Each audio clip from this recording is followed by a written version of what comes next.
형님, 저는 그제 머리카락 몇 올을 훔쳤을 뿐입니다. 그런데 왜 새벽마다 그 머리카락이 살아 돌아와 제 목을 조르는 것입니까? 형님, 제가 훔친 것은 머리카락 몇 올뿐이라 여겼습니다. 그런데 왜 새벽마다 그 머리카락이 살아 돌아와 제 목을 조르는 것입니까? 옛 조선의 어느 산골 마을. 큰댁 안방에는 말없이 집을 지키는 조강지처 연화가 살고 있었어요. 그녀는 누구에게도 모질게 굴지 않았고 떨어진 머리카락 한 올조차 함부로 버리지 않는 조용한 여인이었지요. 그런데 어느 날 새로 들어온 첩소월이 연화의 머리카락을 몰래 훔쳐 부적을 만들면서 큰댁의 새벽은 이상하리만큼 차갑고 무서운 숨소리로 가득 차기 시작했어요. 옛날 어느 산골 마을에 낮은 산등성이가 마을을 병풍처럼 감싸고 작은 냇물이 논두렁 사이를 돌아 흐르는 곳이 있었어요.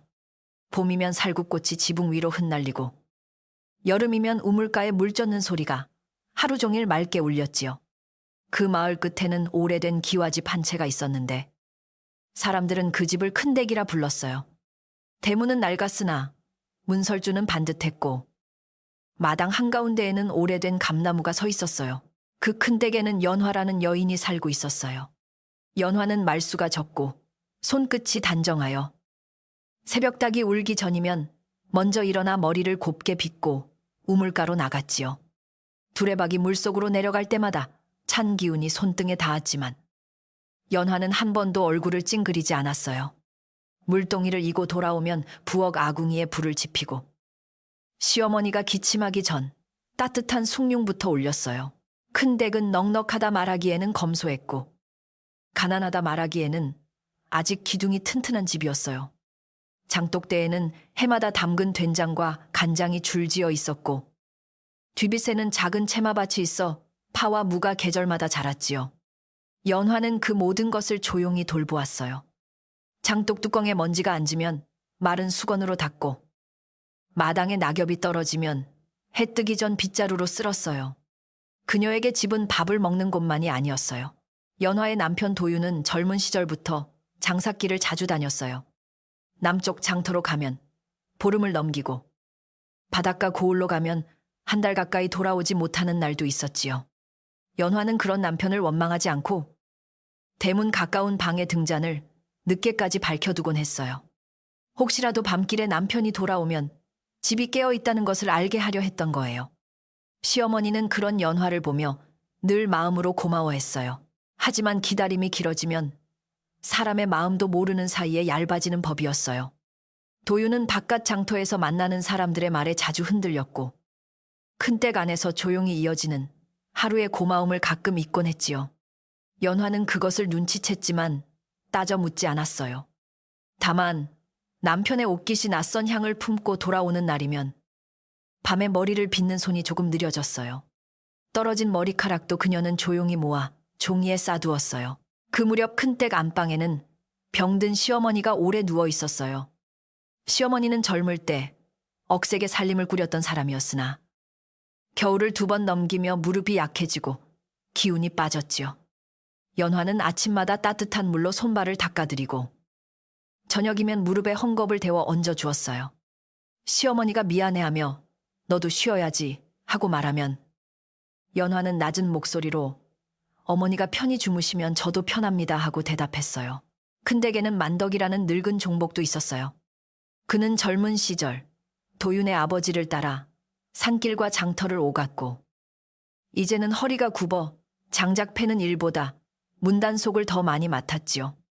만덕은 연화가 시집온 첫 해부터 그녀의 성품을 보아왔어요. 그가 보기에도 연화는 남에게 큰 소리 한 번 내지 않는 사람이었지만 집안에 작은 금이 어디서 생기는지는 누구보다 먼저 알아차리는 사람이었어요. 그래서 만덕은 늘 그녀에게 조심스레 말을 아꼈어요. 어느 봄비 내리는 날이었어요. 산등성이의 안개가 낮게 내려와 마을 지붕마다 젖은 솜처럼 내려앉고 우물가 돌계단은 미끄럽게 빛났지요. 연화가 부엌에서 보리밥을 뜸들이고 있을 때 대문 밖에서 말발굽 소리와 함께 도윤의 목소리가 들렸어요. 평소보다 이른 귀가였기에 연화는 젖은 손을 앞치마에 닦고 마당으로 나갔어요. 그런데 도윤의 뒤에는 푸른 치마를 입은 젊은 여인이 서 있었어요. 그 여인의 이름은 소월이라 했어요. 나이는 연화보다 한참 어려 보였고 얼굴은 갓 피어난 백꽃처럼 희었으며 눈매에는 웃음과 계산이 함께 머물러 있었지요. 도윤은 비에 젖은 갓을 벗으며 잠시 머뭇거리다가 길에서 어려운 처지를 만나 그냥 둘 수 없었다 하고 말했어요. 그 말은 너무 짧았고 그 짧음 속에 이미 많은 것이 숨어 있었어요. 연화는 남편의 얼굴을 보다가 조용히 고개를 숙였어요. 시어머니는 안방에서 그 소식을 듣고 한동안 아무 말도 하지 않았어요. 비가 처마 끝에서 똑똑 떨어지고 부엌의 불길이 낮게 흔들리는 동안 집안은 숨을 죽인 듯 했지요. 연화는 먼저 젖은 옷을 말릴 자리를 내어주고 따뜻한 물과 밥상을 준비했어요.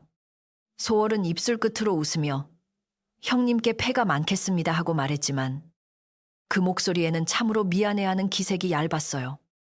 연화는 먼 길 오셨으니 먼저 드세요 라고만 했어요. 그날 밤 큰댁의 등잔불은 오래 꺼지지 않았어요. 도윤은 사랑채에 머물며 긴 한숨을 쉬었고 소월은 건넌방에 앉아 방 안의 물건들을 천천히 살폈어요. 연화는 안방 옆 작은 방에서 시어머니의 이불깃을 고쳐드리고 부엌으로 돌아와 식은 솥을 닦았지요. 그녀는 울지 않았어요. 울면 물소리보다 큰 소리가 되어 집안 사람들의 마음을 더 어지럽힐 것 같았기 때문이에요. 그래서 연화는 그저 손을 움직였어요. 다음 날 아침, 마을은 안개가 걷히기도 전에 큰댁 이야기를 조금씩 알게 되었어요. 우물가에 물댔던 안악 하나가 대문 틈으로 낯선 치마를 보았고 장터로 가던 나무꾼이 도윤의 말을 들었다 했지요.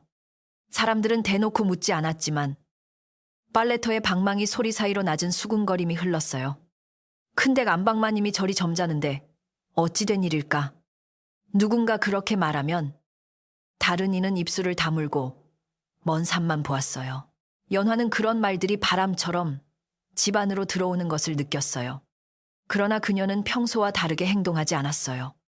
새벽이면 우물물을 했고 아침이면 밥상을 차렸고 낮이면 장독대의 뚜껑을 열어 햇볕을 쐬었지요.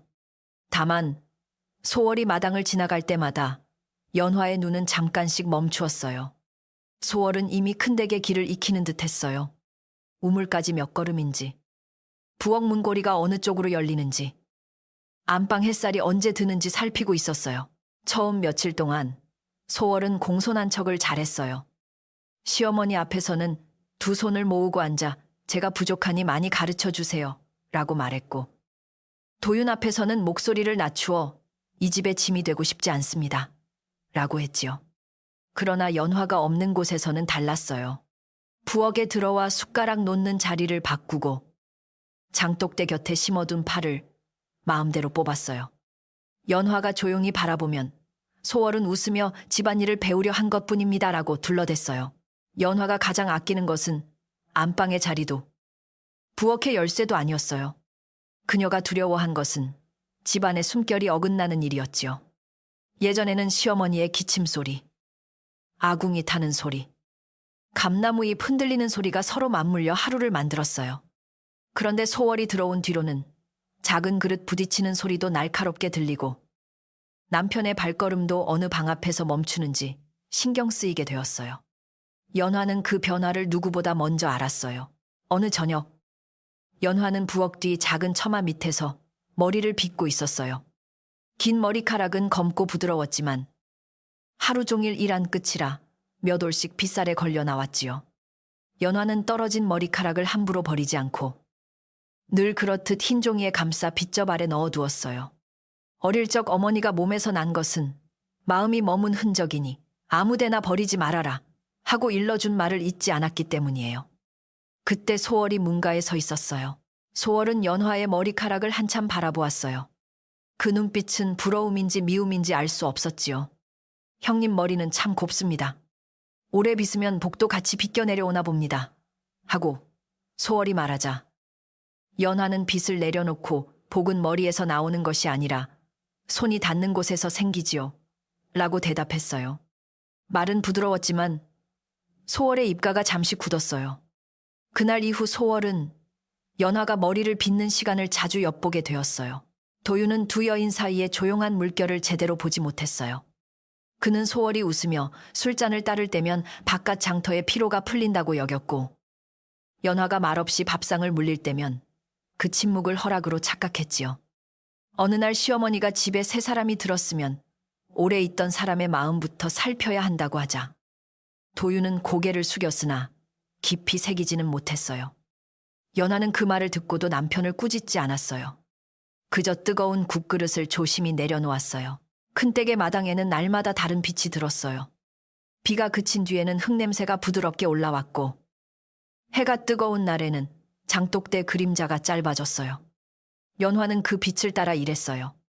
아침에는 부엌, 낮에는 우물과 빨래터, 저녁에는 안방과 마루를 오갔지요. 소월은 처음엔 그런 연화를 지켜보기만 했지만 차츰 안방 문턱에 오래 머물렀어요. 때로는 시어머니 약그릇을 먼저 들고 가려 했고 때로는 도윤의 옷을 자기 손으로 챙기려 했어요.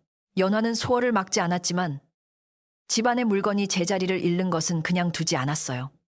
약그릇은 늘 오른쪽 작은 상 위에 두어야 했고 부엌 열쇠는 아궁이 옆 나무못에 걸어야 했으며 장독대의 큰 독은 달 밝은 밤에도 함부로 열지 말아야 했지요.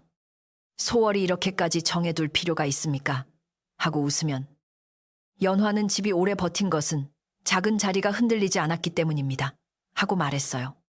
그 말에 소월은 더 이상 웃지 않았어요. 밤이 깊어지면 큰댁은 겉으로는 조용했어요. 그러나 조용하다는 것이 언제나 평안하다는 뜻은 아니었지요. 연화는 시어머니가 잠든 뒤 대청마루에 앉아 젖은 행주를 말리고 감나무 가지 사이로 달빛이 흐르는 것을 바라보았어요. 소월의 방에서는 가끔 옷자락 스치는 소리가 났고 도윤의 기침 소리는 사랑채에서 짧게 끊겼어요. 연화는 그 소리들을 하나씩 듣다가 마음속으로 집을 붙잡았어요.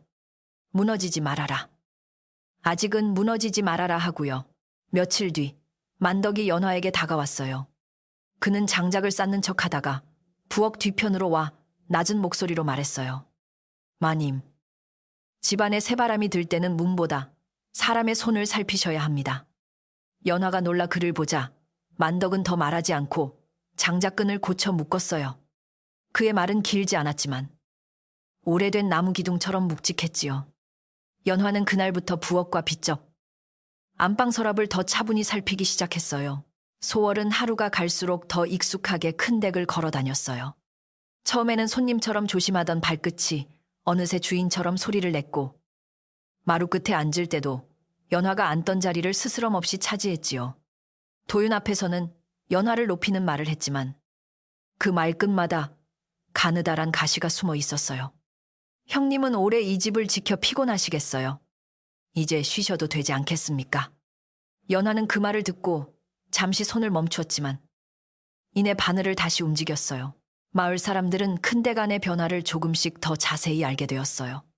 우물가에서는 새 여인이 안방 살림을 배우려 든다더라는 말이 돌았고 장터에서는 도윤이 젊은 여인에게 마음이 기울었다더라는 말이 보태졌어요. 연화는 장을 보러 나가 그런 말을 들어도 고개를 숙여 인사하고 지나갔어요. 누군가 안타까워 마님, 괜찮으십니까? 하고 묻자 그녀는 집안 불씨가 꺼지지 않게 살피는 중입니다. 라고 대답했어요. 그 말에 사람들은 더 묻지 못했어요. 그날 밤 연화는 머리를 빗다가 빗살에 걸린 머리카락이 평소보다 많다는 것을 느꼈어요. 몸이 고단해서 그런가 싶어 조용히 모아 종이에 감쌌지만 마음 한쪽이 서늘했지요. 빗접 아래에는 예전에 싸두었던 작은 꾸러미들이 가지런히 있어야 했어요. 그런데 손끝으로 더듬어 보니 가장 위에 놓인 꾸러미 하나가 조금 비어있는 듯 했어요. 연화는 등잔을 가까이 가져와 살폈지만 누가 건드렸는지 확실히 말할 수는 없었어요. 연화는 그 일을 아무에게도 말하지 않았어요. 억울함이란 성급히 꺼내면 바람에 흩어지고 조용히 살피면 제 모양을 드러낸다고 여겼기 때문이에요. 다음 새벽에도 그녀는 평소처럼 우물가로 갔고 찬물을 길어 부엌 불을 지폈어요. 다만 아궁이 앞에 앉아 불씨를 들여다보며 만덕의 말을 떠올렸지요. 사람의 손을 살피라는 말. 새 바람이 들 때 문보다 손이 먼저 흔적을 남긴다는 말이 불빛 속에서 천천히 되살아났어요. 봄은 깊어지고 있었지만 큰댁 안에는 아직 따뜻함이 온전히 들지 않았어요. 감나무에는 연한 잎이 돋았고 담장 너머로 제비가 낮게 날았지만 마당의 공기는 얇은 실처럼 팽팽했지요. 연화는 그 실이 끊어지지 않게 조심스레 하루를 엮어갔어요. 그녀가 바라는 것은 대단한 복도, 남편의 큰 사과도 아니었어요. 그저 시어머니가 편히 자고, 밥상이 제때 놓이고, 집안 사람들이 서로의 숨을 헤치지 않는 일이었어요. 그러나 소월은 다른 꿈을 꾸고 있었어요. 그녀는 안방의 낮은 장롱과 부엌 열쇠, 장독대 곁 작은 밭과 도윤의 시선까지 하나씩 자기 것으로 여기고 싶어 했지요. 연화가 오래 지켜 온자리가 단단할수록 소월의 마음속에는 어두운 욕심이 자랐어요. 그날 새벽, 소월은 연화가 우물가로 나간 틈에 조용히 작은 방문을 열고 들어섰어요. 빗접 아래 가지런한 종이 꾸러미들이 희미한 등잔빛 속에서 잠든 것처럼 놓여 있었어요. 소월은 처음에는 손끝만 살짝 뻗어 빗접 아래의 종이 꾸러미를 만졌어요. 연화가 우물가에서 돌아오기 전까지는 아직 시간이 있었고, 마당에서는 두레박줄이 젖은 돌에 스치는 소리만 들려왔지요. 그녀는 가장 위에 놓인 꾸러미 하나를 집어 품속에 넣고 다시 빗접을 제자리에 밀어 넣었어요. 문을 닫을 때 손이 조금 떨렸지만 소월은 곧 입술을 다물고 자기 방으로 돌아갔어요. 그 종이 안에는 연화가 빗질할 때마다 조용히 모아두었던 머리카락 몇 올이 들어 있었어요. 검고 긴 머리카락은 흰 종이 속에서 더욱 또렷해 보였지요. 소월은 그것을 손바닥 위에 올려놓고 한참 바라보았어요. 머리카락이란 그저 몸에서 떨어진 것인데도 이상하게 연화의 차분한 숨결과 오래 지킨 자리에 냄새가 묻어있는 듯 했어요. 소월은 낮게 중얼거렸어요. 이 집의 복이 여기에 붙어 있다면 나도 조금은 가져야지. 그날 아침 연화는 아무렇지 않은 얼굴로 밥상을 차렸어요. 시어머니에게는 부드러운 죽을 올리고 도윤에게는 따뜻한 국을 내었으며 소월 앞에도 김이 오르는 밥그릇을 놓았지요. 소월은 밥을 뜨며 연화의 얼굴을 살폈어요.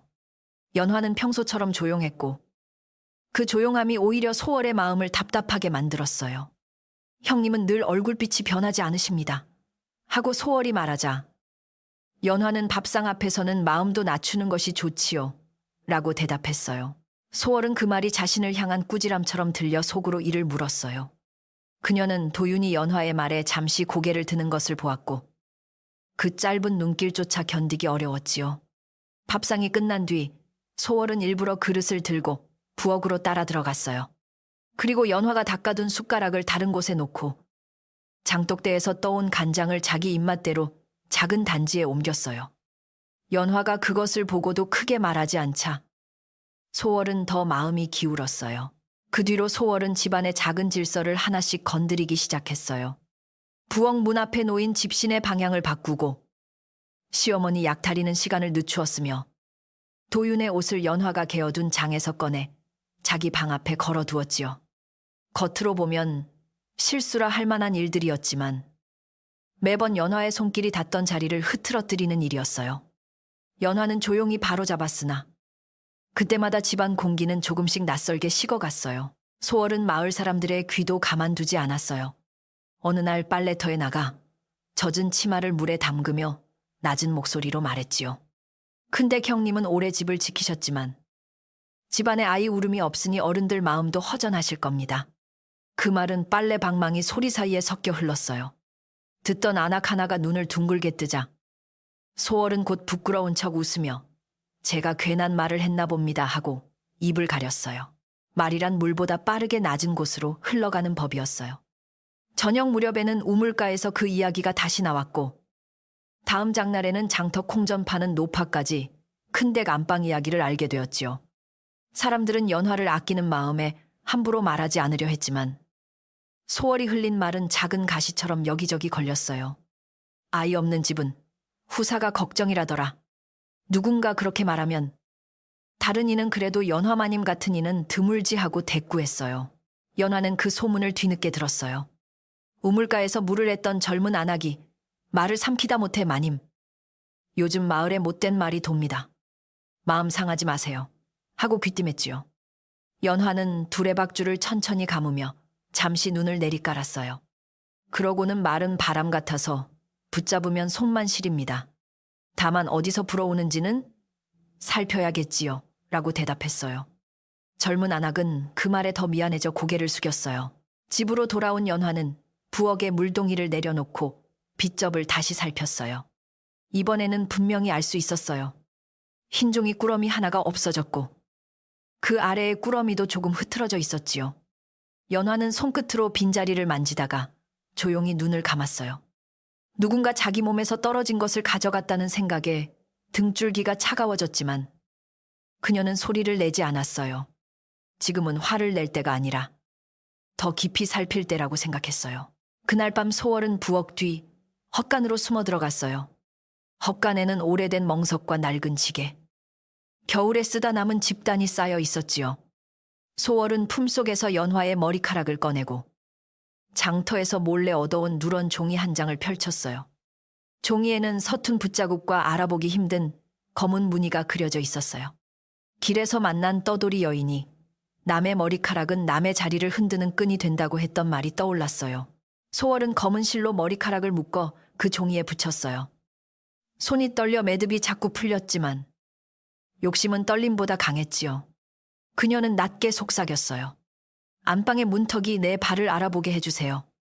부엌의 열쇠가 내 손에 머물게 해주세요. 저 여인의 조용한 눈빛이 이 집에서 멀어지게 해주세요.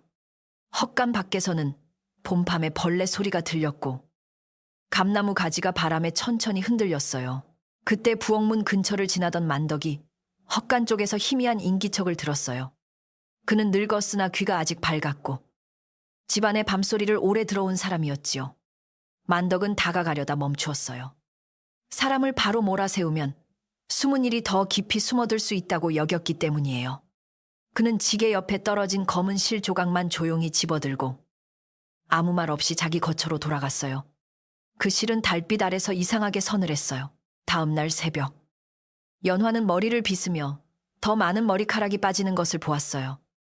평소보다 훨씬 많은 머리카락이 빗살에 엉켜 있었고 머리끝은 마치 누군가 억지로 잡아당긴 듯 거칠었지요. 연화는 거울을 보다가 자기 얼굴이 조금 창백해진 것을 알았어요. 그러나 곧 물을 데워 시어머니 방으로 갔어요. 시어머니는 연화의 얼굴을 보자마자 눈살을 찌푸리며 밤새 무슨 일이 있었느냐 하고 물었어요.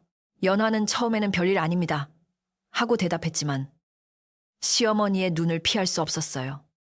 시어머니는 병든 몸으로도 집안의 그늘을 읽는 눈이 남아 있었지요. 연화가 머리카락 꾸러미가 사라진 일을 조용히 말하자 시어머니의 손이 이불 위에서 멈추었어요. 한참 뒤 시어머니는 낮은 목소리로 말했어요. 남의 머리카락을 만지는 사람은 남의 숨결까지 가지려는 사람이다. 새벽 문단속을 살펴라. 그 말은 방 안에 오래 머물렀어요. 연화는 시어머니의 말을 마음에 담았어요. 그날부터 그녀는 새벽에 우물가로 나가기 전 방문과 부엌문과 헛간 문고리를 차례로 살폈어요. 문은 닫혀 있었지만 헛간 앞 흙바닥에는 누군가 가볍게 밟고 간 자국이 남아 있었지요. 발자국은 작고 얕았으며 소월이 신는 비단신의 앞코 모양과 닮아 있었어요. 연화는 그 자국을 손으로 쓸어 지우지 않았어요. 대신 오래 바라보다가 마음속에 그대로 새겨두었어요. 소월은 낮이 되자 다시 부드러운 얼굴을 하고 나타났어요. 그녀는 시어머니 앞에서 약사발을 받들고 제가 밤새 기도를 드렸습니다. 이 집안에 좋은 일이 생기면 좋겠습니다. 라고 말했지요. 시어머니는 그 말을 듣고 눈을 가늘게 떴지만 아무 대답도 하지 않았어요. 연화는 약사발을 받아 온도를 살피고 너무 뜨거운 것을 식혀 다시 올렸어요. 그 작은 행동을 본 시어머니는 속으로 더욱 확신했어요. 진짜 마음은 말보다 손에서 먼저 보인다고요. 마을의 소문은 점점 더 모양을 바꾸었어요. 이제 사람들은 연화가 아이를 낳지 못했다는 말에 더해 소월이 큰 댁에 복을 가져올 여인이라는 말까지 하게 되었지요. 그 말은 소월이 직접 크게 퍼뜨린 것은 아니었어요. 그녀는 그저 필요한 곳에서 한숨을 쉬고 필요한 때에 눈물을 살짝 보였을 뿐이에요. 저는 아무것도 바라지 않습니다. 다만 이 집 어른들께 기쁨을 드리고 싶을 뿐입니다. 그런 말은 듣는 사람의 마음에 쉽게 스며들었어요. 그러나 오래된 마을에는 말만 듣지 않는 사람들도 있었어요. 큰 댁에서 예전에 보리쌀을 빌려 목숨을 이은 호러미 순덕이 그중 하나였지요. 순덕은 연화가 남몰래 어려운 이웃을 도운 일을 기억하고 있었어요. 어느 저녁, 순덕은 큰댁 뒷문으로 찾아와 말린 나무를 내밀며 조용히 말했어요. 마님, 착한 사람은 변명하지 않아도 되지만 나쁜 말은 그냥 두면 뿌리를 내립니다. 연화는 그 말을 듣고 오래 고개를 숙였어요. 그날 밤, 소월의 방에서는 이상한 일이 처음으로 일어났어요. 소월은 헛간에서 만든 부적을 베개 밑에 넣고 잠들었는데 새벽닭이 울기 조금 전 목덜미가 서늘해져 눈을 떴지요. 어둠 속에서 머리카락 몇 올이 베개 아래에서 빠져나와 손등에 닿아 있었어요. 처음에는 자기 머리카락인 줄 알고 밀쳐냈지만 곧 그것이 검고 길며 연화의 머리카락처럼 매끄럽다는 것을 알아차렸어요. 소월은 숨을 삼키고 부적을 움켜쥐었어요. 소월은 겁이 났지만 욕심을 버리지는 못했어요. 그녀는 부적을 다시 접어 옷장 깊은 곳에 넣고 아침에는 아무 일도 없었던 듯 나왔지요. 다만 목 아래에 희미한 붉은 줄이 하나 남아 있었어요. 연화가 그것을 보고 목이 불편하십니까? 하고 묻자 소월은 손으로 목을 가리며 잠자리가 사나웠나 봅니다. 별일 아닙니다. 라고 대답했어요. 목소리는 낮고 있었지만 눈빛은 밤새 식은 물처럼 흔들렸어요. 연화는 더 이상 모든 일을 마음속에만 묻어두지 않기로 했어요. 그녀는 만덕을 불러 부엌 뒤에서 검은 실조각을 보았는지 물었지요. 만덕은 잠시 망설이다가 자기 품에서 작은 실조각을 꺼냈어요. 마님, 제가 헛간 앞에서 주었습니다. 아직 말할 때는 아니나 살필 때는 이미 지나지 않았습니다. 연화는 그 말을 듣고 손끝으로 실을 만졌어요. 보통 바느질 실보다 거칠고 차가웠으며 그 끝에는 탄 냄새가 희미하게 배어 있었어요. 도윤은 아직도 집안의 일을 깊이 알지 못했어요. 그는 바깥 사람들이 소월을 두둔하는 말을 듣고 마음이 더 어지러워졌지요. 어느 날 저녁, 도윤이 연화에게 마을에서 이런저런 말이 들리니 당신도 소월을 너무 차갑게 대하지 말았으면 하오라고 했어요. 연화는 한참 말없이 있다가 제가 차가운 것이 아니라 집안의 불씨가 어느 쪽으로 번지는지 보고 있을 뿐입니다. 라고 대답했어요. 도윤은 그 뜻을 다 알아듣지 못했지만 이상하게 더 묻지 못했어요. 그 밤에도 소월은 몰래 헛간으로 갔어요. 첫 번째 부적이 이상한 기운을 보였는데도 그녀는 오히려 더 강한 것을 만들어야 한다고 생각했지요. 이번에는 빗접에서 훔친 머리카락에 자기 머리카락 몇 올을 섞어 묶고 누런 종이에 다시 붙였어요. 그러면서 입술을 떨며 말했어요. 내가 이 집에 들어왔으니 나도 이 집의 사람이 되어야 해. 그러나 바람이 불자 등잔불이 길게 흔들리고 헛간 벽에 머리카락 그림자가 뱀처럼 길어졌어요. 다음 새벽, 연화는 헛간 문틈에 끼어있는 아주 가느다란 머리카락을 발견했어요. 그것은 자기 머리카락과 닮았지만 끝에 검은 재가 묻어 있었지요. 연화는 그것을 흰 종이에 싸서 품에 넣었어요. 그리고 마당으로 나와 감나무 아래에 잠시 섰어요. 새벽 하늘은 아직 푸르스름했고 우물가에서는 물 한 개가 피어오르고 있었어요. 연화는 차가운 공기를 들이마시며 마음속으로 다짐했어요. 이제 이 일은 혼자 견딜 일이 아니라고요. 시어머니도 그날 아침 소월의 목에 또 다른 붉은 자국이 생긴 것을 보았어요. 줄은 전날보다 더 선명했고 마치 가느다란 끈이 여러 번 감겼던 흔적처럼 보였지요. 시어머니가 목을 어찌 다쳤느냐 하고 묻자 소월은 얼굴을 붉히며 밤에 옥깃이 조였나 봅니다. 라고 둘러댔어요. 그러나 시어머니는 더 묻지 않고 눈을 감았어요. 그리고 연화가 방을 나서려 할 때 조용히 한마디 덧붙였어요. 진실은 아침밥보다 늦어도 반드시 상위에 오른다. 그 말은 연화에게 깊이 남았어요. 그녀는 그날부터 부엌 뒤 헛간에 드나드는 발자국, 빗접 아래의 빈자리, 소월의 말과 눈빛, 마을에 도는 소문을 하나씩 마음속에 묶어갔어요. 집은 아직 무너지지 않았지만 기둥 사이에 어두운 실이 감기고 있는 듯 했지요. 연화는 서두르지 않기로 했어요. 억울한 사람이 먼저 큰 소리를 내면 진실도 놀라 숨을 수 있으니 모든 사람이 볼 수 있을 만큼 분명한 때를 기다리기로 했어요. 그날 밤부터 큰댁의 공기는 더욱 조용해졌지만 그 조용함은 예전의 평안과 달랐어요. 마루 밑을 스치는 바람도 누군가의 숨소리처럼 들렸고 부엌 아궁이의 불씨도 붉게 가라앉았다가 갑자기 살아나는 듯 했지요. 연화는 시어머니의 잠자리를 살핀 뒤 등잔을 낮추고 자기 방으로 돌아왔어요. 빗접 아래 남은 머리카락 꾸러미를 손끝으로 하나씩 확인하며 더는 잃어버리지 않도록 작은 보자기에 따로 싸두었어요. 그녀의 손놀림은 조용했지만 마음은 단단히 깨어 있었어요. 소월은 자기 방에서 이불을 덮고도 쉽게 잠들지 못했어요. 옷장 깊은 곳에 숨긴 부적이 자꾸 눈앞에 어른거렸고 베개 밑에 넣었던 첫 번째 부적은 이미 다른 나무 상자 안에 옮겨두었지요. 밤이 깊어지자 바람도 잦아들고 집 전체가 물속에 잠긴 듯 고요해졌어요. 그때 소월은 아주 가느다란 소리를 들었어요. 사각, 사각. 마치 누군가 마른 종이 위를 손톱으로 긁는 듯한 소리가 상자 쪽에서 흘러나왔어요. 처음에는 쥐가 드나 싶어 소월은 이불 속에서 몸을 웅크렸어요. 그러나 소리는 점점 더 가까워졌고 나무 상자의 뚜껑이 아주 조금 들썩이는 것이 보였지요. 그녀는 숨을 죽인 채 눈만 크게 떴어요. 상자 틈으로 검은 머리카락 몇 올이 천천히 빠져나오더니 방바닥 위로 미끄러지듯 내려왔어요. 그것은 바람에 날리는 것도 아니고 사람이 당기는 것도 아니었어요. 마치 제 뜻을 가진 얇은 그림자처럼 소월의 이불자락을 향해 움직였어요. 소월은 비명을 지르려 했지만 목에서 소리가 나오지 않았어요. 머리카락은 발치에서 멈추었다가 다시 사라졌고 방 안에는 아무 일도 없었다는 듯 정막만 남았지요. 그녀는 벌떡 일어나 상자를 열어보았어요. 부적은 그대로 있었지만 종이에 붙여둔 머리카락 매듭 하나가 풀려 있었어요. 소월은 떨리는 손으로 다시 묶으려 했으나 머리카락이 손가락에 감기는 순간 차가운 물에 닿은 것처럼 온몸이 오싹했어요. 다음 새벽 소월은 목덜미를 움켜쥔 채 잠에서 깨어났어요. 꿈속에서 누군가 긴 실을 목에 감고 천천히 조이는 듯 했는데 눈을 떠도 답답함은 쉽게 가시지 않았지요.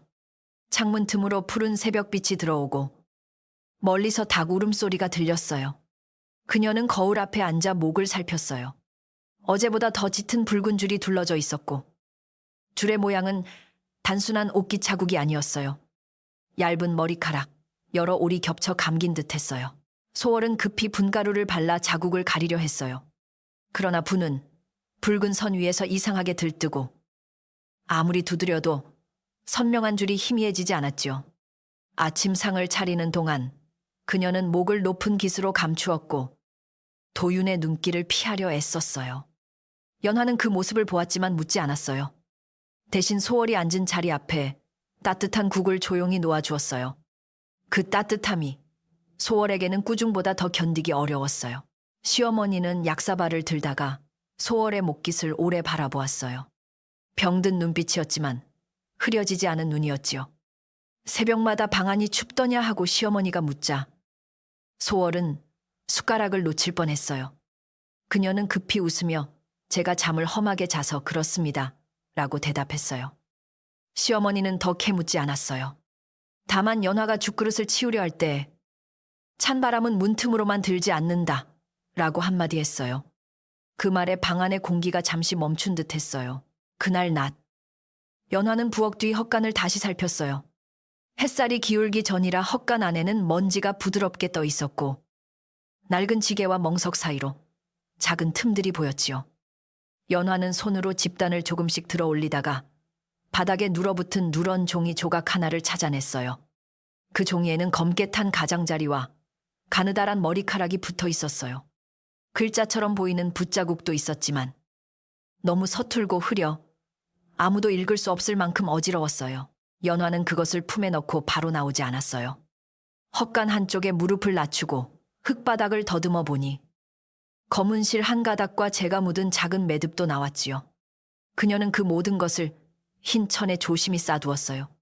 손끝이 떨렸지만 눈물은 나지 않았어요.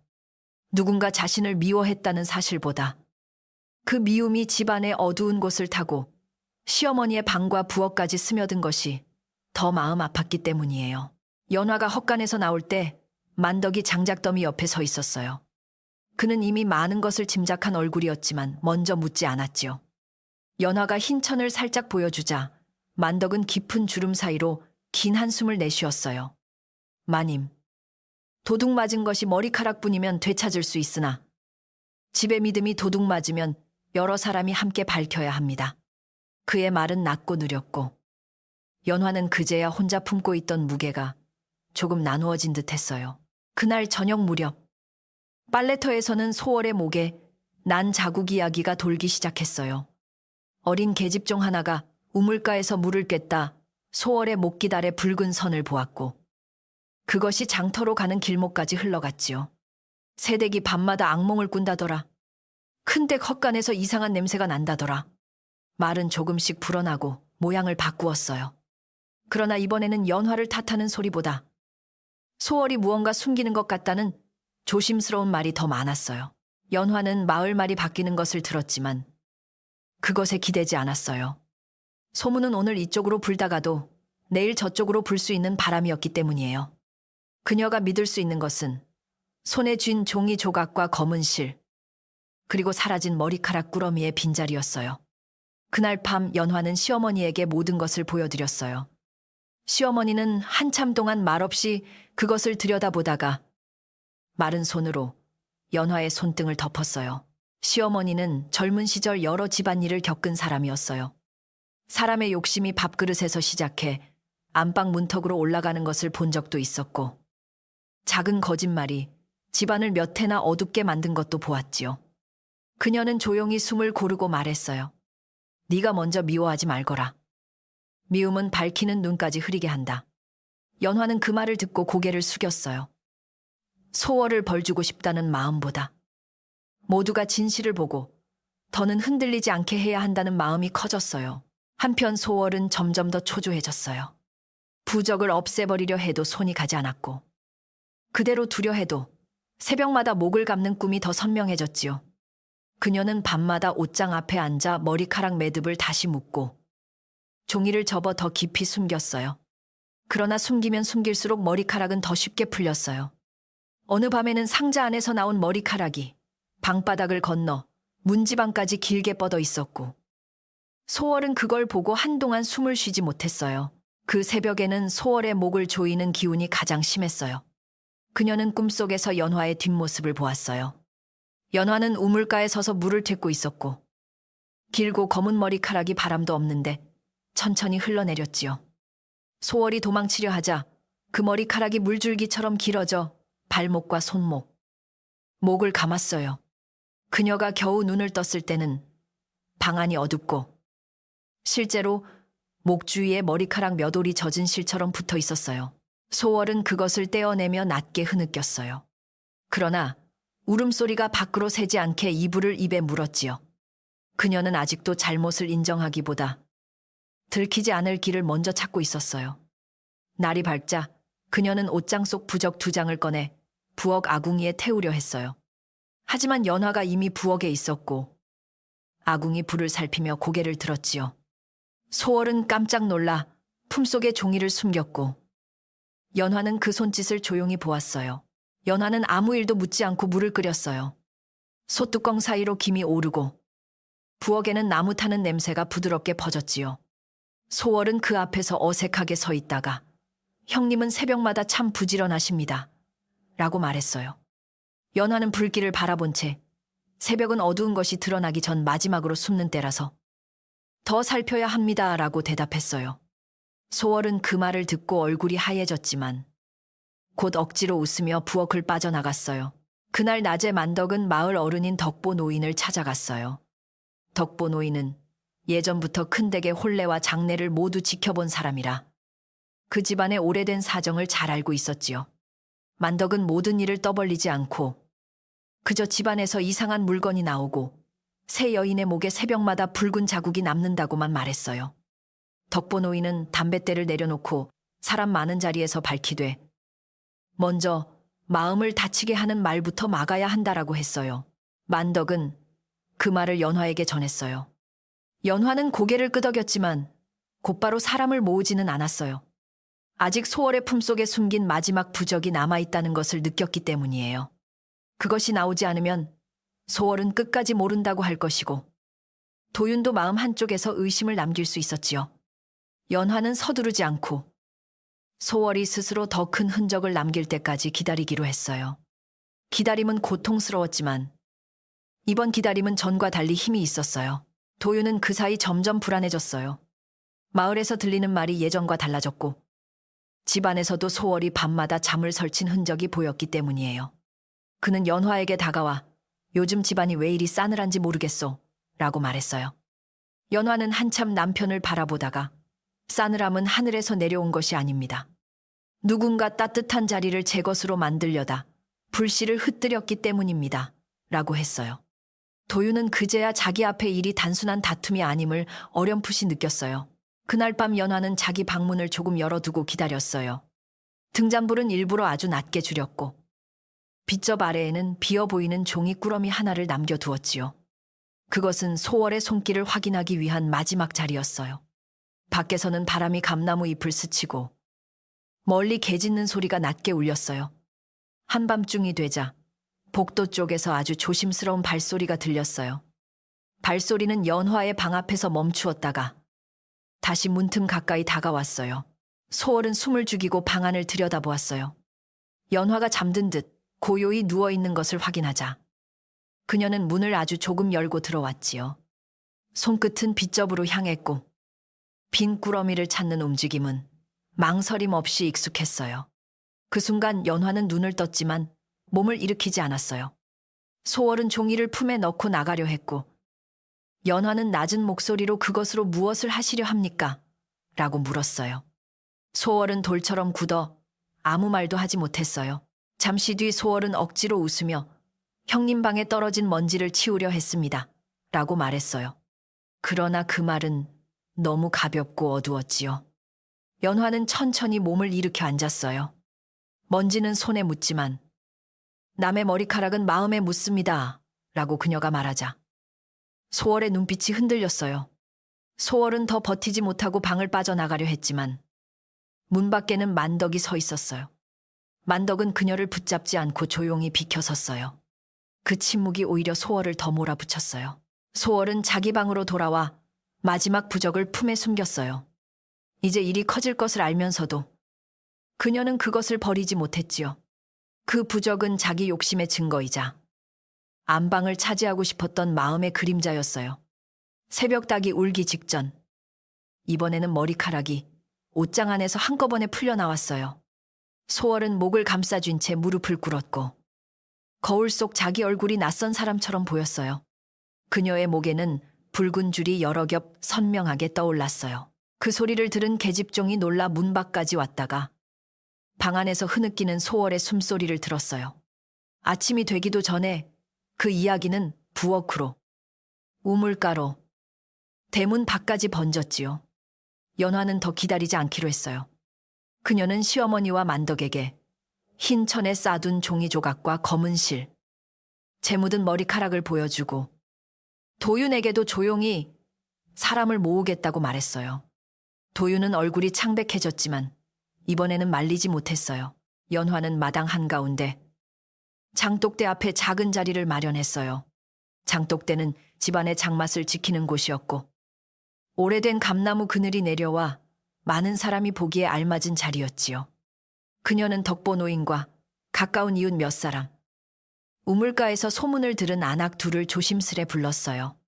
그리고 시어머니의 방 앞에 따뜻한 방석을 놓아 어른이 앉아볼 수 있게 했어요. 연화의 움직임은 여전히 조용했지만 이제 그 조용함은 물러남이 아니었어요. 소월은 방 안에서 그 준비를 듣고 온몸이 떨렸어요. 품속의 마지막 부적은 젖은 것처럼 차가웠고 목의 붉은 자국은 옷깃으로도 다 가려지지 않았지요.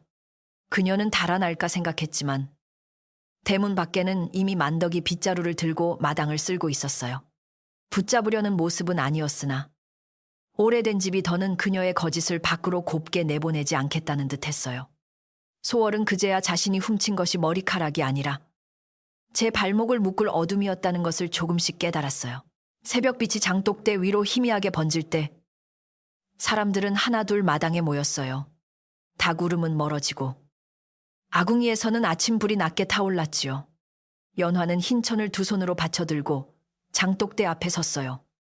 시어머니는 마루 끝에 기대 앉았고 도윤은 고개를 들지 못한 채 그 곁에 섰어요.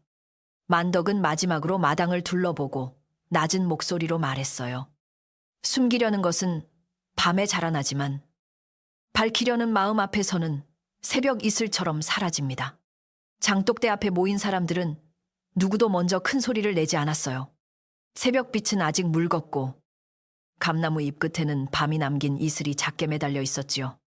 연화는 흰 천을 두 손으로 받쳐들고 서 있었고 소월은 방문턱 안쪽에서 나오지 못한 채 몸을 떨고 있었어요. 덕보 노인은 마당의 흙을 한번 내려다보고 오늘은 말보다 물건이 먼저 말하게 하세 라고 조용히 일렀어요. 그 말에 모두가 숨을 낮추었어요. 연화는 천천히 흰 천을 펼쳤어요. 그 안에는 부엌 뒤 헛간에서 나온 누런 종이 조각과 검은 실, 재가 묻은 머리카락, 몇 올이 나란히 놓여 있었지요. 새벽 바람이 스치자 종이 가장자리가 아주 작게 떨렸고 그 떨림만으로도 사람들의 눈빛이 어두워졌어요. 연화는 누구를 가리키지도 누구를 꾸짖지도 않았어요. 다만 제 빗접 아래 있던 머리카락 꾸러미가 여러 번 사라졌고 이것들이 헛간에서 나왔습니다 라고 낮게 말했어요. 도윤은 그 말을 듣고 얼굴이 굳었어요. 그동안 연화가 말없이 지내던 날들이 한꺼번에 떠올랐지요. 늦은 밤까지 등잔을 밝혀두던 모습, 시어머니 약그릇을 식혀 올리던 손, 소월이 안방 문턱에 오래 머물러도 먼저 큰 소리 내지 않던 얼굴이 마음에 걸렸어요. 그는 무슨 말을 하려 입술을 열었지만 덕보 노인이 손을 들어 막았어요. 서둘러 남의 말을 덮지 말게. 오늘은 끝까지 들어야 하네라고 했어요. 시어머니는 마루 끝에서 이불을 무릎에 덮고 앉아 있었어요. 몸은 약했지만 그 눈빛은 오래된 장독처럼 깊고 단단했지요. 그녀는 소월이 서 있는 방문 쪽을 바라보며 네가 아는 것이 있으면 지금 말하여라. 어둠 속에서 붙든 것은 새벽 앞에서 더 오래 버티지 못한다고 했어요. 소월은 눈을 크게 뜨고 고개를 저었어요. 저는 모릅니다. 형님이 저를 미워하여 이런 일을 꾸민 것입니다. 라고 떨리는 목소리로 말했어요. 그 말이 나오자 마당에 모인 안악들이 서로 얼굴을 보았어요. 예전 같았으면 누군가는 연화를 의심했을지도 몰랐지만 그동안 소월이 흘린 말과 목에 남은 붉은 자국을 모두 본 뒤였지요. 순덕은 말린 나물 바구니를 품에 안은 채 앞으로 조금 나와 연화 마님은 남을 모함하려 밤길을 택할 분이 아닙니다. 그분은 늘 밝을 때도 남의 허물을 가려주셨습니다. 라고 말했어요. 그 말은 마당 한복판에 조용히 내려앉았어요. 소월은 더욱 창백해졌지만 여전히 물러서지 않았어요. 그녀는 목깃을 더 끌어올리며 제가 이 집에 들어온 것이 싫으니 모두 저를 몰아내려는 것입니다. 라고 했지요. 그러자 만덕이 장작더미 옆에서 천천히 걸어 나왔어요. 그는 품속에서 검은 실 조각을 꺼내 덕보 노인 앞에 놓았어요. 이 실은 처음 헛간 앞에서 주었습니다. 그 밤 저는 누가 드나드는 소리를 들었으나 바로 말하지 않고 지켜보았습니다. 라고 했어요. 덕보 노인은 검은 실을 집어 새벽빛에 비추어 보았어요. 실 끝에는 탄 냄새와 재가 엉겨 있었고 연화가 펼쳐놓은 실과 아주 닮아 있었지요. 노인은 다시 소월을 바라보며 어린 사람아, 실은 혼자 헛간에 가지 않는다. 종이는 혼자 타지 않고 남의 머리카락은 혼자 꾸러미를 벗어나지 않는다라고 말했어요. 소월은 입술을 깨물었지만 눈은 자꾸 품속으로 내려갔어요. 그 작은 움직임을 연화가 놓치지 않았어요. 연화는 앞으로 한 걸음 다가갔어요. 그 걸음은 조용했으나 마당의 모든 사람이 들을 만큼 또렷했지요. 그녀는 소월을 향해 아직 남은 것이 있으면 꺼내십시오. 지금 꺼내면 사람들 앞에서 잘못을 멈출 수 있습니다. 끝까지 숨기면 그 어둠이 먼저 당신을 붙들 것입니다. 라고 말했어요. 그 말이 끝나기도 전에 소월의 목깃 아래 붉은 선이 다시 선명하게 드러났어요. 마치 보이지 않는 실이 천천히 조이는 듯했어요. 소월은 두 손으로 목을 감싸 쥐었어요. 사람들은 놀라 뒤로 한 걸음 물러섰고 도윤도 급히 다가가려 했지만 시어머니가 눈짓으로 멈추게 했지요. 소월의 품속에서 바스락거리는 소리가 났어요. 그녀는 숨을 가쁘게 몰아쉬며 옷고름을 붙잡았고 그 순간 작은 누런 종이 한 장이 마당 흙바닥으로 떨어졌어요. 종이에는 검은 실로 묶은 머리카락이 붙어 있었고 매듭은 이미 반쯤 풀려 바람 없는 마당에서 스스로 움직이는 듯 했어요. 마당에 있던 사람들은 아무 말도 못했어요. 새벽의 희미한 빛 아래 그 머리카락은 길고 검게 반짝였고 종이 위에서 천천히 풀리며 소월의 발목 쪽으로 흘러가는 것처럼 보였지요. 소월은 뒷걸음질을 치다가 장독대 앞에 주저앉았어요. 그녀의 얼굴에는 더 이상 억울한 척하는 기색이 남아있지 않았어요. 두려움과 부끄러움, 끝까지 감추려다 스스로 갇힌 사람의 막막함만이 번져 있었어요. 도윤은 떨어진 부적을 보고 뒤늦게 모든 것을 깨달았어요. 그는 연화에게 얼굴을 들지 못한 채 내가 집안의 소리를 듣지 못했소. 당신의 침묵을 편안함으로 잘못 여겼소. 라고 말했어요. 연화는 남편을 바라보았지만 그 자리에서 대답하지 않았어요. 지금 필요한 것은 부부 사이의 긴 말이 아니라 집안에 걸린 어둠을 거두는 일이었지요.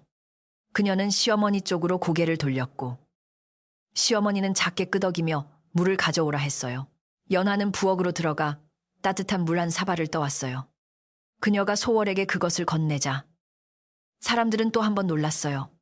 해를 입은 사람이 먼저 물을 내미는 모습은 꾸짖음보다 깊은 힘을 지니고 있었지요. 소월은 떨리는 손으로 사발을 받았지만 바로 마시지 못했어요. 연화가 낮은 목소리로 목을 조인 것이 제 머리카락이 아니라 남의 자리를 훔치려 한 마음임을 아셔야 합니다. 라고 말하자 소월의 눈에서 눈물이 떨어졌어요. 시어머니는 계집종에게 소금을 조금 가져오게 했어요. 오래된 부엌 선반에서 작은 그릇에 담긴 굵은 소금이 나왔고 시어머니는 그것을 따뜻한 물에 조금 풀게 했지요. 그녀는 남의 몸에서 난 것을 더럽힌 마음은 깨끗한 물과 정직한 말 앞에서 풀어야 한다고 했어요. 소월은 그 말을 듣고 마침내 고개를 숙였어요. 제가 훔쳤습니다. 형님의 머리카락을 가져다 부적을 만들었습니다.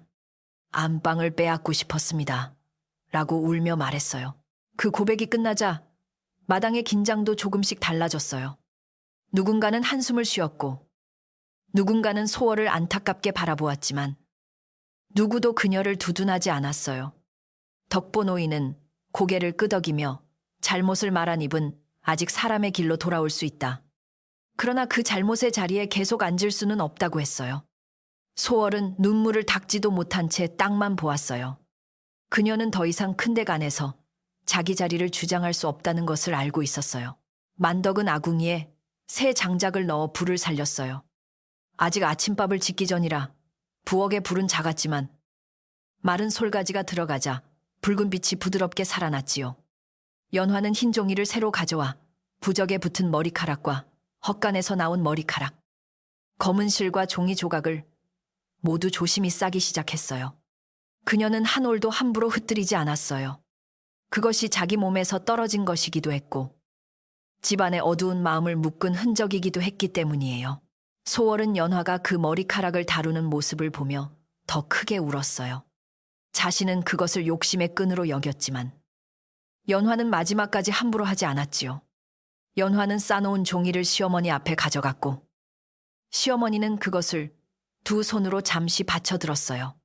상처를 만든 것은 태우되 사람을 아주 태우지는 말아야 한다.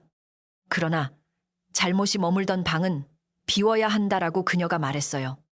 그 말에 도윤은 깊이 고개를 숙였어요. 아궁이 앞에 사람들이 조용히 섰어요. 연화는 흰 종이 꾸러미를 불 위에 올렸고 종이는 처음에 작게 오그라들다가 곧 붉은 불길 속으로 사라졌어요. 검은 실이 타며 매캐한 냄새를 냈지만 오래가지는 않았어요. 머리카락이 타는 냄새가 잠시 부엌을 스쳤고 연화는 눈을 감고 숨을 고르게 쉬었어요. 불길이 낮아질수록 마당을 짓누르던 서늘함도 함께 옅어지는 듯했어요. 소월의 목에 있던 붉은 선도 조금씩 흐려졌어요. 소월은 아궁이 앞에 무릎을 꿇고 앉아 연화에게 절을 했어요. 제가 형님을 미워했습니다. 형님이 지킨 집이 부러웠고 남편의 마음과 어른의 인정까지 모두 빼앗고 싶었습니다. 라고 그녀는 울며 말했어요. 연화는 그 절을 피하지도 받아주며 웃지도 않았어요. 다만 미움이 부러움에서 시작되었다면 이제부터는 스스로 밥을 짓고 스스로 자리를 닦으며 살아보십시오. 남의 자리는 오래 앉아도 내 자리가 되지 않습니다. 라고 했어요. 덕보 노인은 소월이 더 머물 수 없다고 말했어요. 큰댁의 안방과 부엌, 시어머니의 병상과 연화의 몸에서 떨어진 머리카락까지 건드렸으니 같은 지붕 아래에서 예전처럼 지내는 것은 모두에게 독이 된다는 것이었지요. 도윤은 소월을 어디로 보낼지 잠시 망설였어요. 그러자 만덕이 먼 친척댁에 일손이 모자라다 들었습니다. 그곳에서 품곱을 받으며 살면 굶지는 않을 것입니다. 라고 말했어요. 누구도 그 말을 반대하지 않았어요. 소월은 처음에는 그 말을 듣고 몸을 움츠렸어요. 그 댁을 떠난다는 것은 도윤의 곁과 안방의 꿈을 모두 놓는 일이었지요. 그러나 새벽마다 목을 조르던 머리카락의 감촉을 떠올리자 더 버틸 힘도 사라졌어요. 그녀는 고개를 숙이고 가겠습니다. 다시는 남의 몸에서 난 것도 남의 집에서 난 마음도 탐하지 않겠습니다. 라고 말했어요. 그 목소리는 작았지만 처음으로 꾸밈이 덜했어요. 연화는 그 말을 듣고 조용히 물 한 사발을 더 내어주었어요. 아침이 완전히 밝자 마당의 사람들은 하나둘 돌아갈 준비를 했어요. 우물가로 가야 할 안악은 물동이를 챙겼고 장터로 나가야 할 사람은 지게끈을 고쳐 묶었지요. 그들은 떠나며 큰 소리로 소월을 욕하지 않았어요. 다만 서로 낮게 말했어요. 남의 자리를 탐하면 잠자리도 편치 못하구나. 연하마님은 마음이 참 깊다. 그런 말들은 이번에는 가시가 아니라 오래된 집을 다시 세우는 작은 흙손처럼 마을로 퍼져나갔어요. 도윤은 사람들 앞에서 연화에게 고개를 숙였어요. 당신이 이 집을 지키는 동안 나는 밖에서 들어온 바람에 마음을 빼앗겼소. 앞으로는 집안의 작은 소리부터 듣겠소. 라고 했지요. 연화는 한참 동안 남편을 바라보다가 말은 오늘 하셨으니 내일부터는 손으로 보이십시오. 어머니 약그릇을 제때 데우고 부엌 장작이 젖지 않게 살피는 일부터 하시면 됩니다. 라고 대답했어요. 도윤은 그 말에 부끄러워하면서도 깊이 끄덕였어요. 소월은 그날 해가 중천에 오르기 전 짐을 꾸렸어요. 비단 치마와 장신구는 많지 않았고 큰댁에서 받은 물건 가운데 남길 것은 모두 마루 위에 내려놓았지요. 연화는 그녀에게 낡지 않은 무명옷 한 벌과 말린 밥덩이를 싸주었어요. 소월은 그것을 받으며 또 울려고 했지만 연화는 길에서 울음보다 발걸음을 먼저 챙기십시오. 라고 말했어요. 만덕은 대문 밖까지 그녀를 데려다 주었고 도윤은 멀리서 고개를 숙인 채 배웅했어요. 소월이 대문을 나선 뒤 큰댁은 한동안 아무 소리도 없는 듯 했어요. 그러나 그것은 불편한 침묵이 아니라 긴 병을 앓고 난 사람이 처음 깊게 숨을 쉬는 고요함에 가까웠지요. 연화는 마당을 천천히 쓸었고 도윤은 말없이 장작을 옮겼어요. 시어머니는 마루 끝에서 햇볕을 받으며 눈을 감았어요. 감나무 잎 사이로 바람이 지나가자 이슬이 하나둘 떨어졌고 장독대 위에는 아침 햇살이 둥글고 따뜻하게 내려앉았어요. 그날 점심에는 특별한 반찬이 없었어요. 보리밥에 된장국, 묵은 김치와 무나물뿐이었지요. 그런데도 밥상 앞에 앉은 사람들의 얼굴은 전날보다 편안해 보였어요. 도윤은 시어머니의 국그릇을 먼저 챙겼고 만덕은 부엌문 밖에 서 있다가 연화의 권유로 함께 밥을 먹었어요. 시어머니는 한 숟가락을 삼킨 뒤 장맛이 돌아왔구나 라고 말했어요. 연화는 그 말이 단순한 장맛 이야기가 아니라는 것을 알고 조용히 미소 지었어요. 오후가 되자 연화는 부엌 선반과 빗접을 다시 정리했어요. 사라진 머리카락의 빈자리는 더 이상 숨길 필요가 없었고 남은 꾸러미들은 깨끗한 종이에 새로 싸서 작은 함에 넣었지요. 그녀는 머리를 빗으며 거울 속 자기 얼굴을 바라보았어요. 며칠 사이 야윈 기색이 있었지만 눈빛은 전보다 더 맑아져 있었어요. 도윤이 문가에 서서 도와줄 일이 있소? 라고 묻자 연화는 빗을 내려놓고 마당에 물길을 봐주세요. 비 오면 다시 고이면 안 됩니다. 라고 했어요. 저녁 무렵 마을에는 평소의 소리들이 돌아왔어요. 우물가에서는 물 떼는 소리가 나고 빨래터에서는 젖은 천을 두드리는 방망이 소리가 들렸지요. 누군가는 큰댁 이야기를 다시 꺼내려 했지만 순덕이 이제 그 집도 숨을 돌려야지요. 라고 말하자 사람들은 더 깊이 캐묻지 않았어요.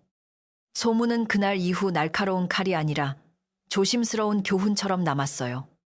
남의 것을 탐하면 제목부터 조이고 지킨 마음은 결국 밝은 자리로 돌아온다는 말로요. 밤이 내려오자 큰댁의 대문은 예전처럼 조용히 닫혔어요. 만덕은 빗장을 걸며 마당을 한번 둘러보았고 도윤은 부엌 옆 젖은 장작을 마른 곳으로 옮겨두었지요. 연화는 시어머니의 이불깃을 고쳐드린 뒤 아궁이 불씨를 낮게 덮었어요. 불씨는 거칠게 타오르지 않고 제 아래에서 붉고 조용히 살아 있었어요. 그 불빛을 보며 연화는 마음속으로 알았어요. 집은 하루아침에 평안해지지 않지만 오늘은 분명히 다시 시작된 날이라고요. 그날 밤이 지나고 난 뒤 큰댁에는 한동안 새벽마다 아주 작은 소리까지 또렷하게 들렸어요. 우물가의 두레박이 물에 닿는 소리, 부엌문 고리가 살짝 흔들리는 소리, 마당의 흙을 빗자루가 쓸고 지나가는 소리가 모두 제자리로 돌아오는 듯 했지요. 연화는 여전히 해 뜨기 전 일어나 머리를 빗고 남은 머리카락을 조심스레 모아 깨끗한 종이에 싸두었어요. 이번에는 숨기기 위해서가 아니라 제 몸과 마음을 함부로 여기지 않기 위해서였어요. 도윤은 약속한 대로 부엌 곁 장작부터 살폈어요.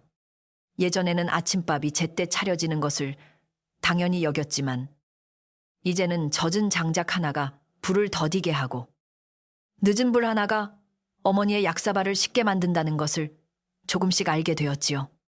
그는 새벽마다 마당 한쪽에 장작더미를 뒤집어 마른 나무를 골랐고 연화가 우물물을 이고 돌아오면 조용히 물동이를 받아주었어요. 연화는 크게 고마움을 말하지 않았지만 손길을 물리치지도 않았어요. 시어머니는 몸이 갑자기 좋아진 것은 아니었으나 마음의 그늘이 걷히자 얼굴빛이 조금 맑아졌어요. 아침마다 마루 끝에 기대 앉아 햇볕을 받았고 연화가 끓여온 죽을 천천히 먹으며 집안의 움직임을 지켜보았지요. 도윤이 약사발을 데워들고 오면 시어머니는 처음엔 아무 말 없이 봤다가 며칠 뒤에는 이제야 네 손도 집안일을 기억하는구나 라고 했어요. 도윤은 그 한마디에 얼굴을 붉히고 더 조심히 움직였어요. 마을 사람들도 큰댁을 바라보는 눈빛이 달라졌어요. 처음에는 누가 지나가도 대문 안을 슬쩍 들여다보며 소월이 떠난 뒤 집안이 어찌 되었는지 궁금해했지요. 그러나 며칠이 지나도 큰댁에서는 다툼 소리 대신 절구 굽는 소리와 아궁이 타는 소리만 흘러나왔어요. 우물가의 안악들은 점점 목소리를 낮추었고 빨래터에서는 연화마님이 집을 참 곱게 지켰다는 말이 조용히 오갔어요. 그 말은 이번에는 연화를 다치게 하지 않았어요. 순덕은 어느 날 저녁 무렵 말린 고사리와 작은 호박 2개를 들고 큰댁을 찾아왔어요. 그녀는 대문 안으로 들어서며 괜히 쑥스러운 듯 웃었고 연화는 부엌 앞에서 손을 닦고 나와 맞이했지요. 순덕은 마님께 큰 은혜를 입고도 그동안 말 한마디 제대로 못 보탰습니다 라고 했어요. 연화는 고개를 저으며 그날 마당에서 하신 한마디가 이미 충분했습니다. 사람의 마음은 때에 맞게 놓이면 작은 돌도 징검다리가 됩니다 라고 말했어요. 만덕은 여전히 허리가 굽었지만 그 뒤로 대문을 닫는 일이 더 가벼워졌다고 느꼈어요.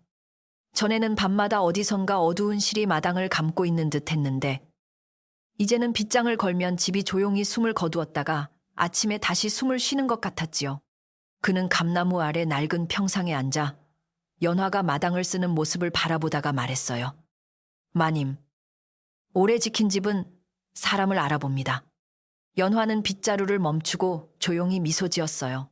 소월의 소식은 한동안 들려오지 않았어요.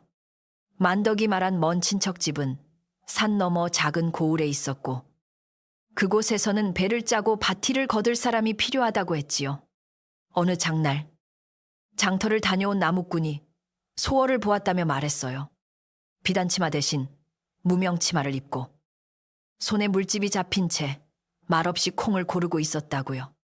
사람들은 그 말을 듣고 잠시 조용해졌어요. 연화는 그 소식을 들었지만 잘 되었다고도 못 되었다고도 말하지 않았어요. 그저 그날 밤 연화는 부엌에서 따뜻한 물을 한 사발 떠 아궁이 앞에 두었어요. 소월이 떠난 뒤에도 마음 한구석에 남아있던 매운 기운을 씻어내고 싶었기 때문이지요. 그녀는 불씨를 바라보며 조용히 생각했어요. 잘못한 사람도 자기 잘못의 그늘 아래에서 오래 떨면 언젠가는 길을 찾을 수 있어야 한다고요. 그러나 그 길은 남의 안방으로 들어오는 길이 아니라 제 손으로 밥을 짓고 제 발로 걷는 길이어야 했어요. 계절은 어느새 봄에서 여름으로 넘어가고 있었어요. 감나무 잎은 더 짙어졌고 장독대 사이에는 햇볕이 둥글게 고였지요. 비가 온 뒤에는 마당 흙에서 따뜻한 냄새가 올라왔고 우물과 돌계단에는 이끼가 조금씩 돋았어요. 연화는 도윤에게 물기를 손보라 했던 것을 잊지 않았어요. 도윤은 작은 삽으로 마당 가장자리를 파고 비가 오면 물이 자연스레 흘러가도록 길을 냈어요. 그런 작은 일들이 집의 평안을 다시 이어붙였어요. 어느 날 시어머니는 안방에 오래된 열쇠 꾸러미를 꺼내 연화에게 내밀었어요. 그 안에는 부엌 열쇠와 곳간 열쇠, 장독대 곁 작은 창고의 열쇠까지 달려 있었지요. 연화는 놀라 두 손으로 받았지만 곧바로 허리춤에 차지 않고 시어머니 앞에 다시 놓았어요. 어머니께서 아직 계시니 제가 맡기만 하겠습니다. 라고 하자 시어머니는 희미하게 웃었어요. 집을 지키는 사람은 열쇠를 차지하려 하지 않아도 이미 문들이 그 사람을 따른다고 말했어요. 그 말은 집안 사람들에게 오래 남았어요. 도윤은 그날 이후 연화에게 집안일을 묻는 일을 부끄러워하지 않았고 연화도 남편이 묻는 것을 차갑게 대하지 않았어요. 장터에 나갈 때 필요한 곡식의 양, 시어머니 약에 들어갈 말린 대추의 수, 장독을 열어야 하는 날까지 도윤은 하나씩 배우기 시작했지요. 그는 늦었지만 처음으로 이 집의 하루가 어떻게 이어져 왔는지 보게 되었어요. 그 안에는 연화의 침묵과 수고가 촘촘히 배어 있었어요.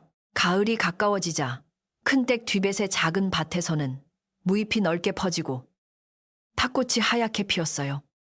연화는 새벽마다 밭고랑을 살피며 시든 잎을 떼어냈고 도윤은 물을 길어다 주었지요. 마을 아이들이 담장 밖에서 감나무를 올려다보면 연화는 덜 익은 감을 따지 말라 이르고 대신 보리떡 조각을 나누어 주었어요. 아이들은 큰댁 마님은 무섭지 않고 따뜻해 라고 수군댔어요. 그 소리가 담장을 넘어 들어오면 시어머니는 방 안에서 조용히 웃었어요. 어느 저녁 덕보 노인이 큰댁에 들렀어요. 그는 지팡이를 짚고 마당을 천천히 지나 장독대 앞에 섰지요. 그날 모든 일이 밝혀졌던 자리였지만 이제 그곳에는 어두운 흔적이 남아있지 않았어요. 장독 뚜껑은 깨끗했고 감나무 그림자는 길게 드리워져 있었어요.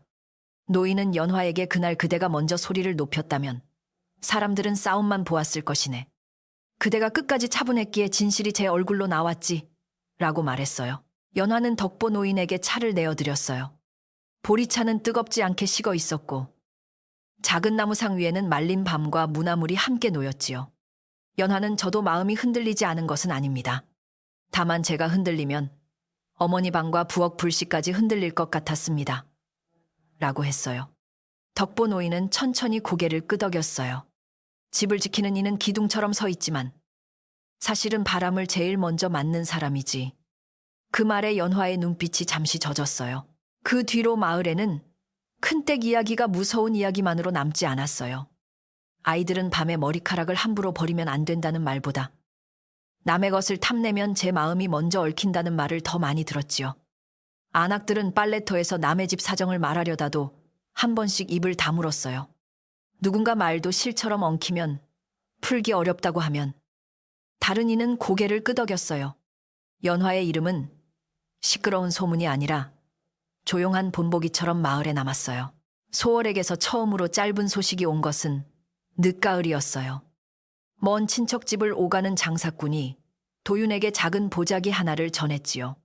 그 안에는 거칠게 짠 무명, 손수건 한 장과 말린 콩 조금이 들어 있었어요. 글은 없었지만 손수건 끝에는 서툰 바느질로 작은 꽃무늬가 놓여 있었지요. 연화는 그것을 보고 한참 말없이 앉아 있었어요. 용서를 구하는 말은 없었으나 남의 것을 훔치던 손이 이제 자기 손으로 무엇을 만들고 있다는 뜻처럼 보였어요. 연화는 그 손수건을 안방 깊이 넣어두지 않았어요. 부엌 선반 한쪽에 깨끗이 접어두고 장작을 옮기다 손이 더러워졌을 때 가끔 꺼냈었지요.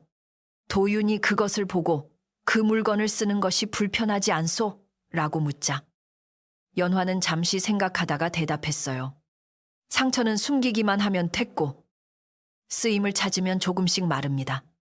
다만 같은 잘못이 다시 들어오지 않게 문은 단단히 닫아야지요.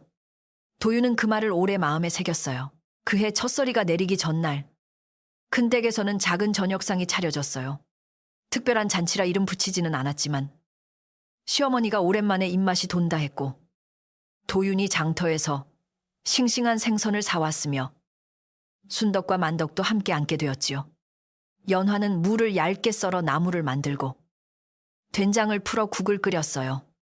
아궁이 불은 부드럽게 타올랐고 솥뚜껑 사이로 오른 김은 부엌 천장에 닿아 다시 따뜻한 물방울처럼 내려앉았어요. 마당에는 돗자리가 깔렸고 작은 상들이 나란히 놓였어요. 하늘에는 별이 하나둘 돋아나고 감나무에는 늦게 남은 감 몇 개가 등잔빛을 받아 붉게 보였지요.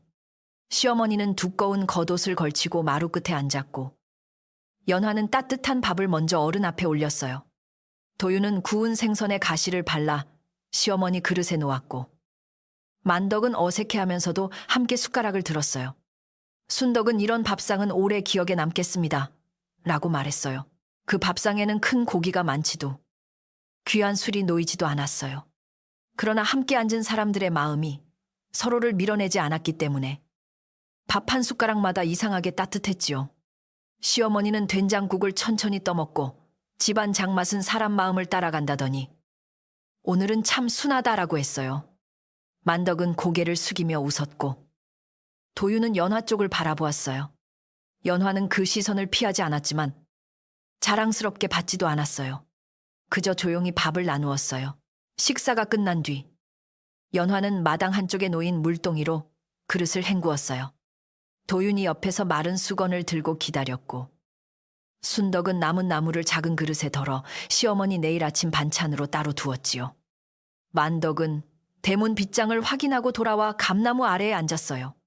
모두가 제 몫의 작은 일을 하는 모습은 아주 평범했지만 연화에게는 그 평범함이 가장 큰 복처럼 느껴졌어요.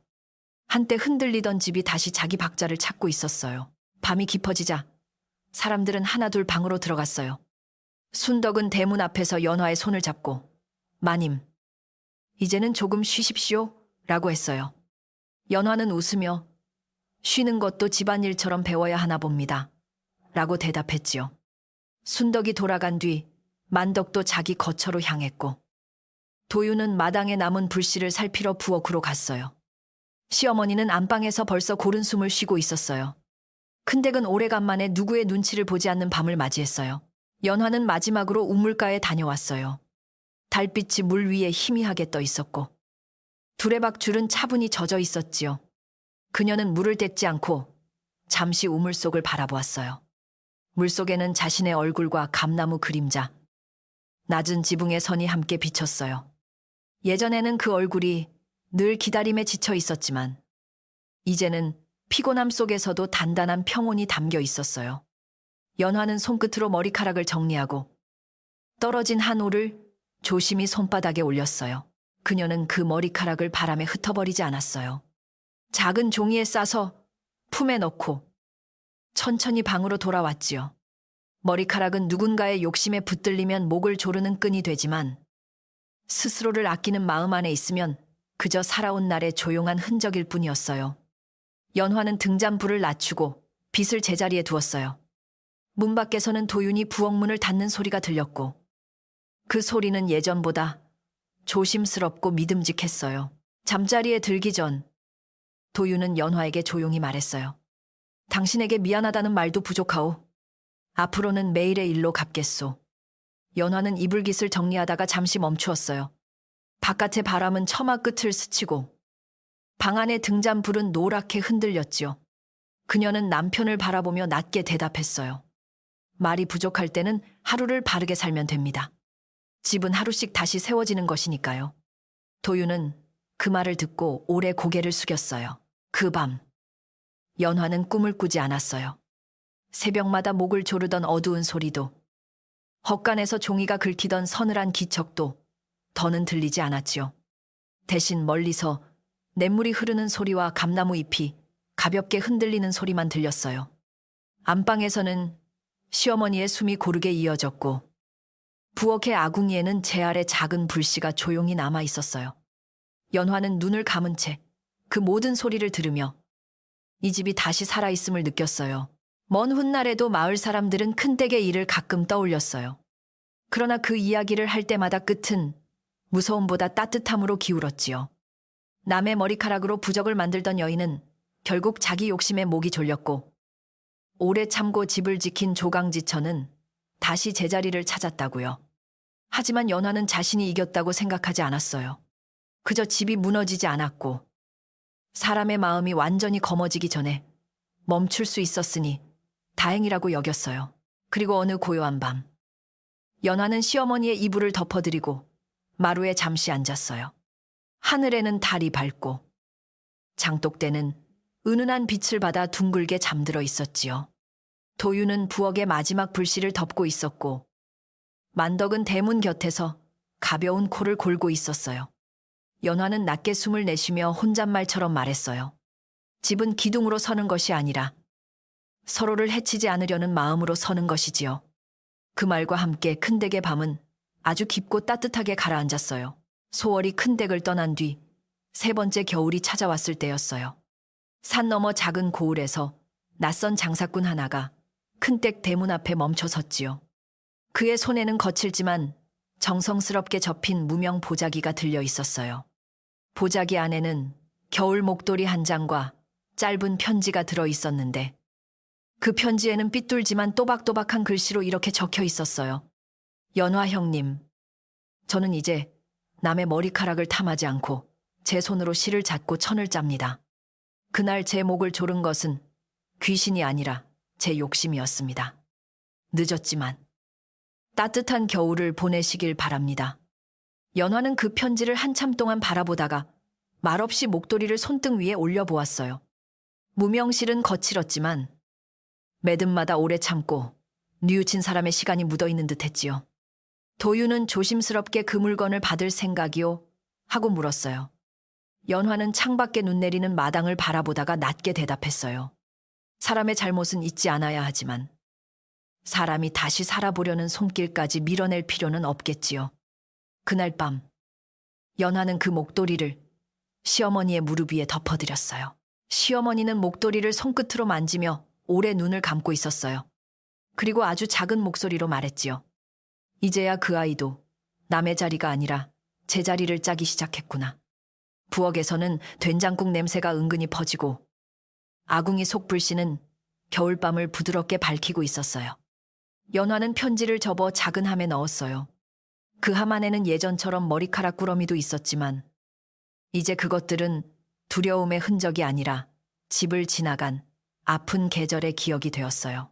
그날 새벽, 연화는 오래간만에 이상한 꿈을 꾸었어요. 꿈속에서 큰댁 마당의 감나무 아래에 소월이 서 있었지요. 예전처럼 비단 치마를 입은 모습이 아니라 소박한 무명옷 차림으로 두 손에 실타래를 들고 있었어요. 소월은 아무 말도 하지 않고 고개만 깊이 숙였고, 연화는 그녀에게 다가가 실타래에 엉킨 부분을 조용히 풀어주었어요. 그러자 눈처럼 하얀 실이 바람에 흔들리며 곧은 길처럼 멀리 이어졌어요. 잠에서 깨어난 연화는 한동안 천장을 바라보았어요. 밖에서는 새벽닭이 울고 도윤이 장작을 고르는 소리가 들렸지요. 연화는 천천히 일어나 머리를 빗었어요. 빗살에 머리카락 몇 올이 걸려 나왔지만 그녀의 마음은 더 이상 서늘하지 않았어요. 머리카락은 누군가를 묶는 끈이 될 수도 있고 누군가가 지난 날을 돌아보게 하는 실이 될 수도 있었지요. 중요한 것은 그것을 잡은 사람의 마음이라는 것을 연화는 이제 알고 있었어요. 그 후로 큰댁에서는 겨울이 올 때마다 그 무명 목도리를 꺼냈어요. 시어머니가 세상을 떠난 뒤에도 연화는 그것을 버리지 않았고, 찬바람이 유난히 매서운 밤이면 마루 끝에 앉아 조용히 무릎 위에 덮어두었어요. 마을 사람들은 큰댁 이야기를 다시 할 때 더 이상 소월을 끔찍한 첩으로만 말하지 않았어요.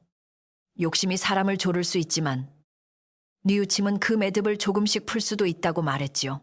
그리고 연화는 나이가 들어 머리에 흰실 같은 머리카락이 섞이기 시작했을 때도 여전히 새벽마다 머리를 곱게 빗었어요. 떨어진 머리카락 한 올을 손바닥에 올려놓고 그녀는 가만히 웃었지요. 사람이 사람을 해치지 않으려 애쓰면 오래된 상처도 언젠가는 따뜻한 이야기가 되는구나. 그 말은 바람에 실려 장독대와 우물가, 부엌의 낮은 불씨 사이로 조용히 퍼졌고 큰 댁의 겨울밤은 그 어느 때보다 깊고 편안하게 잠들었어요. 이 이야기가 우리에게 남기는 것은 무서운 머리카락의 기이함만이 아니에요. 사람을 가장 깊이 묶는 것은 남이 던진 저주가 아니라 제 마음속에서 자라난 욕심과 시기라는 것을 보여주지요. 소월은 남의 자리를 탐했고 남의 복을 빼앗으면 자기 삶이 나아질 것이라 믿었지만 결국 그녀의 목을 조른 것은 연화의 머리카락이 아니라 스스로 키운 어두운 마음이었어요. 반대로 연화는 억울함 속에서도 함부로 소리치지 않고 집을 지키는 마음과 사람을 해치지 않으려는 품위를 잃지 않았지요. 살다 보면 남의 밥상이 더 따뜻해 보이고 남의 자리가 더 높아 보일 때가 있어요. 그러나 남의 것을 빼앗아 앉은 자리는 오래 편하지 않고 남을 밀어내 얻은 복은 결국 제 마음을 먼저 병들게 합니다. 그러니 부러움이 생길 때는 남의 것을 탐하기보다 내 손으로 내 자리를 닦아야 해요. 미움이 올라올 때는 그 미움을 따라가기보다 한 걸음 물러서서 내 마음이 어디로 향하고 있는지 살펴야 합니다. 작가의 눈으로 보면 연화는 약해서 참은 사람이 아니라 끝까지 무너지지 않기 위해 자신을 붙든 사람이에요. 그녀의 조용함은 패배가 아니라 깊은 힘이었고 그녀의 용서는 잘못을 덮는 것이 아니라 집안의 어둠이 더 번지지 않게 막는 지혜였지요. 이 이야기는 우리에게 말합니다. 사람의 집은 기둥과 지붕으로만 서는 것이 아니라 서로의 마음을 함부로 해치지 않으려는 조심스러운 손길로 세워진다고요. 그러니 오늘 밤 이 이야기를 덮고 잠들 때 마음속에 작은 등불 하나만 남겨두면 좋겠습니다.